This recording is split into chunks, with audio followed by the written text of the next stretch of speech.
Novia en venta de Bárbara Cartland 2, capítulo 3. El señor Winton y el conde entraron en la habitación. Detrás de ellos apareció un lacayo que traía una bandeja con una botella de champaña. Casi sin darse cuenta, Aleda observó que las 3 copas que la acompañaban eran diferentes entre sí y que una de ellas estaba ligeramente quebrada. El lacayo depositó la bandeja sobre una mesa. El señor Winton intervino. Tuve la precaución de traer algunas viandas y, como su servidumbre se encuentra ocupada, espero que me permitan ser el anfitrión. Sus palabras sonaron amables. Sin embargo, Aleda pensó que él era consciente de que en la casa no había nadie más que pudiera cocinar excepto ella, por lo que una vez más se comportaba de una manera caritativa. Ella no habló y su hermano dijo: «Muchas gracias. Me temo que a nosotros nos hubiera resultado muy difícil poderlo invitar». El señor Winton no respondió, pues estaba ocupado sirviendo el champaña en las 3 copas. Le entregó una a Aleda, mirándola de una manera penetrante que a ella le disgustó, y expresó con cortesía: «Espero que beba por nuestra felicidad». La joven lo juzgó sarcástico y quiso responder que había muy pocas esperanzas de que ella pudiera ser feliz. No obstante, supo que sería un error enfrentársele. Así que simplemente inclinó la cabeza cuando tomó su copa. «Ahora pienso que milord deberá sentir curiosidad por saber qué es lo que tengo en mente para usted». «En efecto, tengo mucha curiosidad», admitió el conde, «y no puedo imaginar qué pueda yo realizar para obtener a cambio una buena utilidad». Aleda estaba muy turbada, así que se alejó de la chimenea y se acercó a la ventana. Allí permaneció mirando sin ver hacia afuera, sabiendo que había entrado en una pesadilla y anhelando despertar. «A mi regreso a Inglaterra», estaba diciendo el señor Winton, «decidí montar una cuadra de caballos de carrera, y por lo que he podido observar y por todos los comentarios que he escuchado, el mejor lugar para comprar caballos es Irlanda». El conde murmuró algo, pero no interrumpió, y el señor Winton continuó: «Por lo tanto, milord, le estoy sugiriendo que viaje a Irlanda a mi costa, en compañía del hombre que yo he escogido para que sea el administrador de la cuadra. Él tiene mucha experiencia, y yo sé que su señoría es un excelente jinete. Entre los dos podrán escoger buenos caballos para poder ganar los clásicos». «¿Habla en serio?», preguntó el conde. «Me parece algo increíble, pues es algo que me encantaría hacer». «Pensé que así sería», comenzó el señor Winton. «Y no solo le pagaré generosos emolumentos por sus servicios, sino que su señoría y mi administrador pueden invertir la cantidad que deseen en caballos que ambos consideren que valgan la pena». Aleda escuchó cómo su hermano contenía la respiración. Sabía bien que aquello no solo iba a hacerlo feliz, sino que también lo iba a alejar de Londres. En Irlanda no bebería tanto ni gastaría el dinero que no tenía en unión de sus alocados amigos. «Entonces eso ya está arreglado», expresó el señor Winton. «Su señoría partirá a fines de semana». «¿A fines de la semana?», repitió el conde. De pronto, como si se diera cuenta de que nada lo retenía en Inglaterra, dijo: «No hay ningún problema por lo que a mí respecta, pero ¿y mi hermana?». «No me he olvidado de ella», respondió el señor Winton, «y como estoy seguro de que milord deseará entregarla en el altar, nos casaremos pasado mañana, o sea, el jueves, en la casa que he rentado en Londres». Aleda ahogó un grito de horror. Quiso decir que aquello era imposible, que no podía casarse en tan poco tiempo. Mas pronto comprendió que no valía la pena esperar. La casa en la cual se encontraban ya pertenecía al señor Winton, y si él deseaba que ella se fuera, no tendría ninguna parte a donde ir. Se alegró de que él no hubiera decidido casarse en la iglesia de la aldea donde ella fue bautizada. Sintió que no podría soportar que todos sus conocidos y amigos de toda la vida fueran testigos de que ella se estaba casando con el hombre que había comprado la finca. Todos pensarían que ella se había vendido al mejor postor. Se dio cuenta de que David y el señor Winton estaban esperando a que ella aprobara lo sugerido. Mientras pensaba con desesperación en algo que responder, la puerta se abrió y el lacayo que había traído el champaña anunció: «El almuerzo está listo, señor». «Considero que debemos comer lo más pronto posible», opinó el señor Winton, «ya que tengo algo importante que hacer antes de regresar a Londres». «¿De qué se trata?», preguntó el conde. «Quiero que su hermana me muestre la casa y después deseo que su señoría me enseñe algo de la finca. Quizá pueda conocer a algunos de los granjeros y de los habitantes de la aldea. Por supuesto, estuvo de acuerdo el conde. Entonces vamos a la mesa. Mientras hablaba dirigió su mirada hacia Aleda, y como si la hubiera obligado, ésta se dirigió hacia la puerta y ellos la siguieron. Aun cuando estaba aturdida por los planes del señor Winton y atemorizada por el futuro, Aleda tuvo que reconocer que el almuerzo estuvo delicioso. En el desayuno solo había comido una rebanada de pan tostado con miel. Por lo tanto, cuando se sentaron en el desayunador donde se había servido el almuerzo, ella descubrió que tenía mucha hambre. Sin duda, David estaba en las mismas condiciones, y a los dos les fue imposible no devorar el delicioso paté que les fue servido primero. El siguiente platillo consistió en salmón pescado el día anterior, y después un pollo en aspic relleno por ostras. Si el señor Winton no hubiera estado presente, pensó Aleda, ella y David no solo hubieran disfrutado enormemente de esa comida, sino también hubieran reído, ya que era como comer en el Olimpo. El señor Winton se percató de lo hambrientos que estaban los dos hermanos, así que al principio habló muy poco. Mas una vez que el hambre estuvo, al parecer, saciada, les habló acerca de la casa. Con mucha habilidad hizo que primero David y después Aleda le narraran la historia de esta. Los Blake han sido estadistas y generales a lo largo de la historia, explicó el conde. Como supongo que usted sabe, ellos figuran en una docena de libros de historia que se encuentran en un estante de la biblioteca. Yo prefiero escuchar lo que usted me diga, respondió el señor Winton. Le habló a David, pero en realidad se estaba dirigiendo a Aleda. Y ésta pensó que tal vez estaría calculando lo mucho que el árbol genealógico de la familia Blake lo iba a ayudar en su deseo de brillar en el mundo social. Supongo, se dijo a sí misma, que debemos darle algo a cambio de su dinero. Por lo tanto, le habló con énfasis acerca de la importancia que tuvieron sus antepasados en las cortes de Isabel I y Carlos II. Le narró cómo ellos habían sido estadistas prominentes durante el reinado de la reina Ana, y cómo el duque de Marlborough alabó en varias ocasiones a un general perteneciente a la familia. Cuando terminó con sus alabanzas, tuvo la sospecha de que en los ojos del señor Winton había un brillo especial. Era como si él fuera consciente del por qué Aleda estaba siendo tan comunicativa. «¡Lo odio!», exclamó para sí con un frustrado impulso de ponerse de pie y echarlo de la casa. Si solo pudiéramos encontrar un tesoro enterrado en alguna chimenea o en alguna habitación oculta de la casa, pensó ella. Aquello era algo que se había repetido muchas veces durante las noches cuando no lograba dormir. Le había sido imposible conciliar el sueño por su mala alimentación y por su terror al futuro. Ahora comenzaba a darse cuenta de que el único tesoro que iban a encontrar se hallaba en los bolsillos del señor Winton. La olla de oro al final del arco iris no era dinero imaginario que era lo que David había gastado en Londres con tan desastrosas consecuencias. De pronto se dio cuenta de que el señor Winton le estaba observando y tuvo la terrible sensación de que él descifraba exactamente lo que ella estaba pensando. La comida terminó con un exquisito café, como el que hacía mucho tiempo que ellos no habían podido comprar. Si ya terminó, interrumpió el señor Winton, creo que deberíamos comenzar nuestra ronda de inspección. Le diré a mis sirvientes que dejen todo lo que sobró en la cocina, así como otros platillos que estoy seguro de que ustedes podrán disfrutar esta noche. Una vez más Aleda sintió deseos de decirle que podía arreglárselas muy bien sin su ayuda. Sin embargo, aquello no era cierto, y con Glover ocupado en las caballerizas, lo más probable era que ni siquiera conejo tuvieran para comer esa noche. Pasarían hambre, a no ser por la comida que les había traído el señor Winton. Enseguida dijo en voz alta, «A más de la biblioteca y del salón de banquetes que usted ya ha visto, el otro salón de importancia en este piso es la sala de estar». Al decirlo, abrió la puerta y cuando el hombre se asomó sin hacer ningún comentario, ella se encaminó hacia la escalera.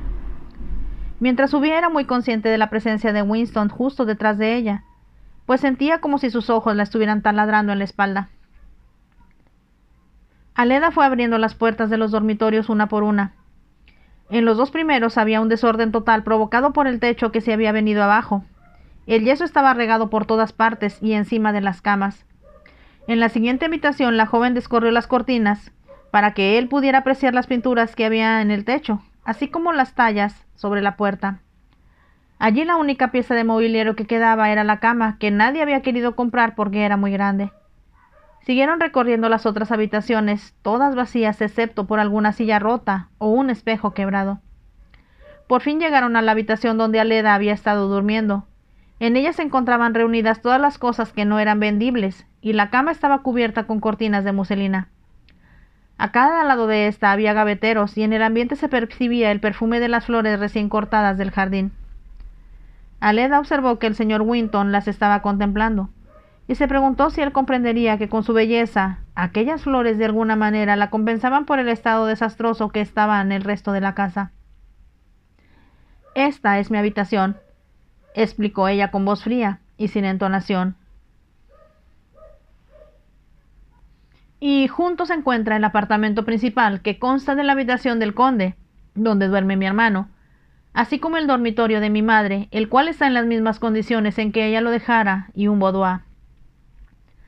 Ella condujo a todas las habitaciones al señor Winton, y pensó que éste debió de quedar impresionado con la enorme cama de 4 postes que se encontraba en el dormitorio del conde. Estaba cubierto con cortinas de seda roja ya desteñida. No obstante, el escudo heráldico bordado sobre la cabecera parecía tan brillante como el día en que fue colocado allí. El piso de madera ya no estaba cubierto por las alfombras y necesitaba ser pulido.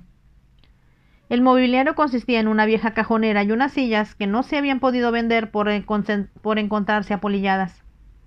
Sobre la chimenea había una pintura que representaba a su abuelo, con ropa para asistir a la corte. Esta necesitaba ser limpiada, y el marco estaba dañado. Al mirarlo, a Aleda le pareció que el abuelo la observaba con desprecio. Obviamente él despreciaba a aquel intruso que pretendía apoderarse de la casa familiar para poderse dar la importancia a su propia existencia. «Tienes razón, abuelo», le dijo ella desde el fondo de su corazón. «Es un intruso». Aleda imaginó que él la había comprendido, y aquello renovó su orgullo. Al instante salió de la habitación diciendo: «En la segunda planta se encuentran las habitaciones para invitados de menor importancia.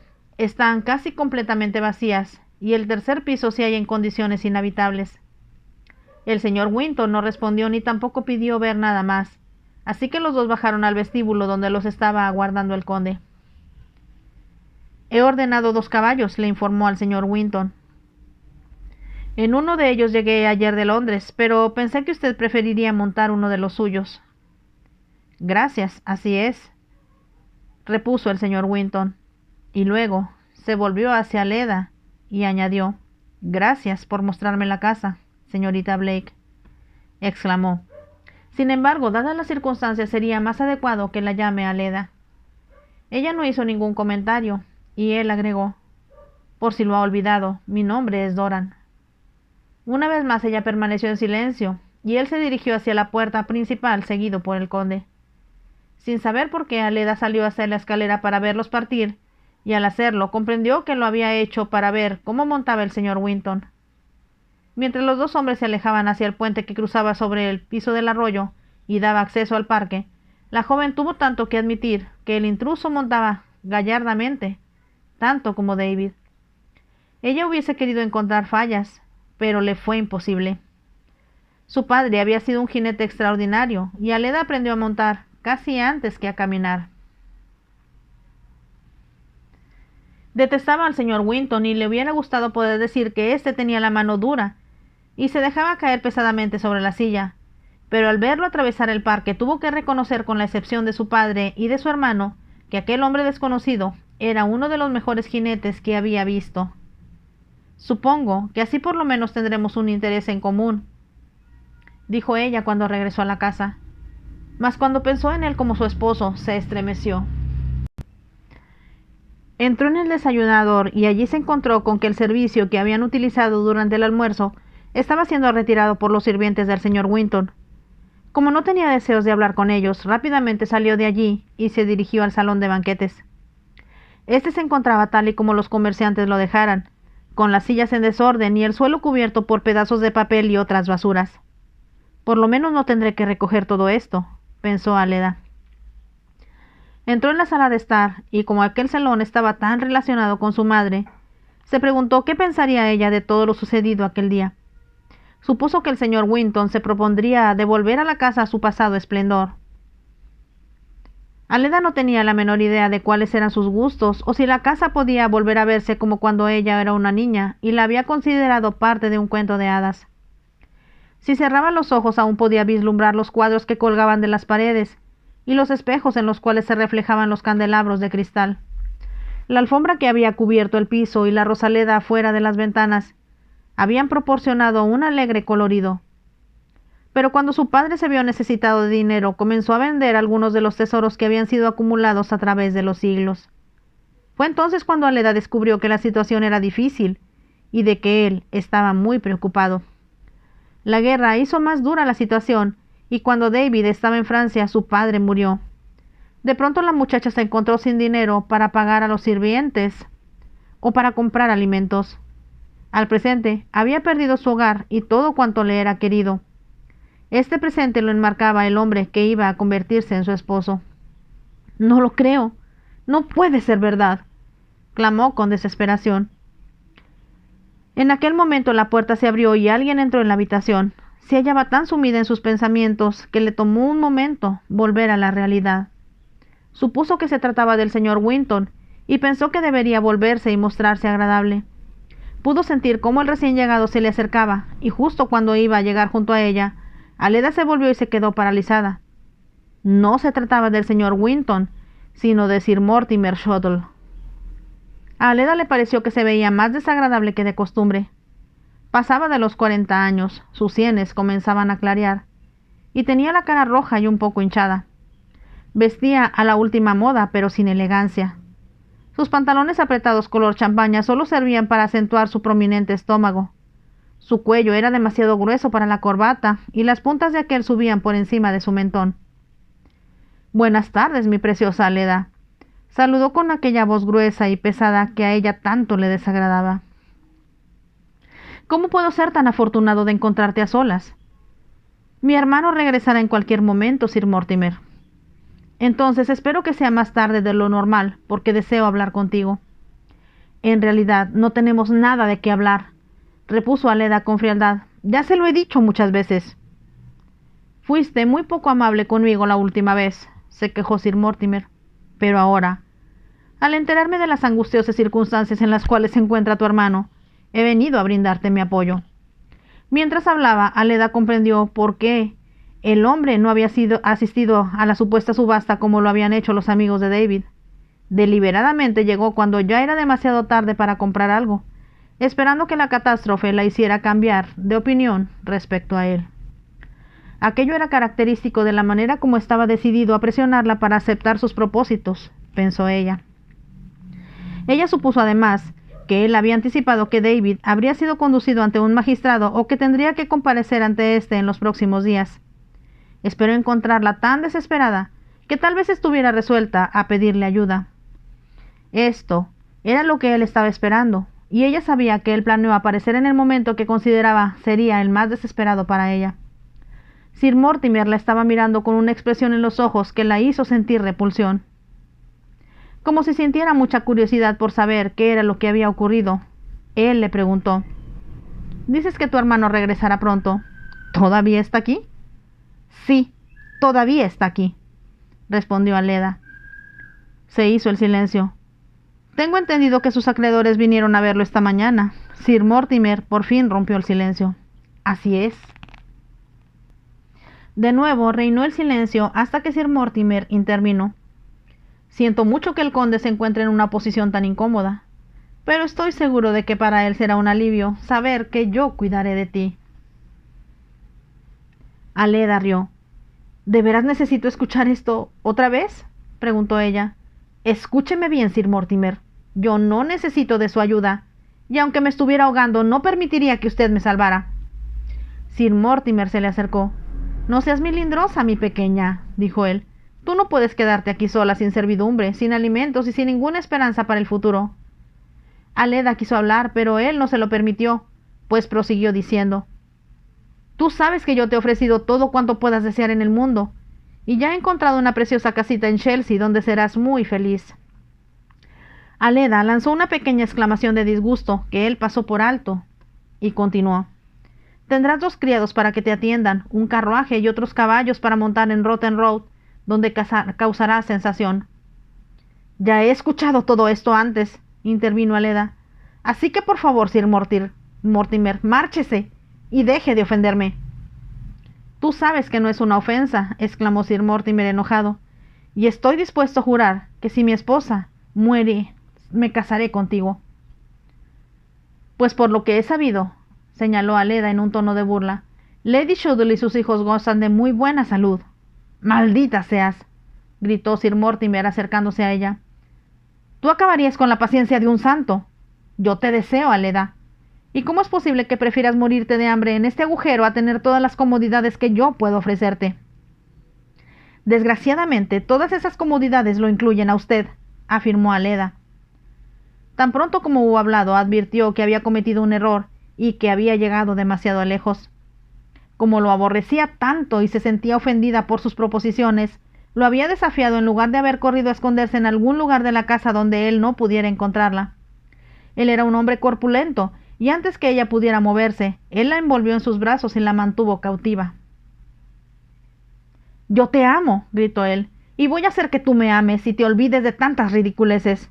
Eres mía, Aleda, mía como siempre he querido que lo seas desde el primer momento en que te vi». La apretó contra su pecho y ella comenzó a luchar, mas de inmediato se dio cuenta de que era como luchar contra una reja de hierro, y que sus esfuerzos eran inútiles. La ceñía cada vez más, y sus labios buscaban los de Aleda. Ella volvió la cabeza de un lado para otro, pero se sintió completamente indefensa. Ahora los labios de aquel hombre rozaban sus mejillas, y ella los sintió calientes y hambrientos, como si le estuvieran devorando con la furia de un animal. Fue entonces cuando ella gritó. Al hacerlo, pensó que Sir Mortimer ya no le importaba, pues estaba enardecido por su pasión hasta el punto de perder todo dominio. Su boca se acercaba cada vez más a la de ella, y Aleda gritó una vez más. La puerta se abrió. Cegado por el impulso de sus deseos, Sir Mortimer no advirtió que el conde y el señor Winton habían entrado en la habitación. Por un momento ambos permanecieron inmóviles, contemplando lo que estaba ocurriendo. «¿Qué demonios está usted haciendo?», exclamó el conde. Mientras hablaba, el señor Winton se adelantó unos pasos y Sir Mortimer lo vio. Sus brazos se aflejaron y Aleda logró liberarse. Corrió a través de la habitación con la intención de arrojarse en los brazos de David, en busca de protección, pero el señor Winton estaba delante de él, y sin darse cuenta la joven se aferró a él. Winton pudo sentir como todo su cuerpo temblaba mientras pedía ayuda. «¡Sálvenme! ¡Sálveme!». El conde llegó primero a Sir Mortimer. «Salga de mi casa y deje a mi hermana en paz», gritó con furia. «Mire, jovencito», comenzó a decir Sir Mortimer, «no voy a escucharlo y hará lo que le he dicho, o lo arrojaré a las patadas», replicó el conde furioso. «Yo pensé que a esta hora ya estaría en la cárcel», respondió Sir Mortimer en tono de burla. «¿O se trata de esperar hasta que su hermana se encuentre total y completamente desolada?». El conde cerró los puños y se dispuso a golpear a Sir Mortimer.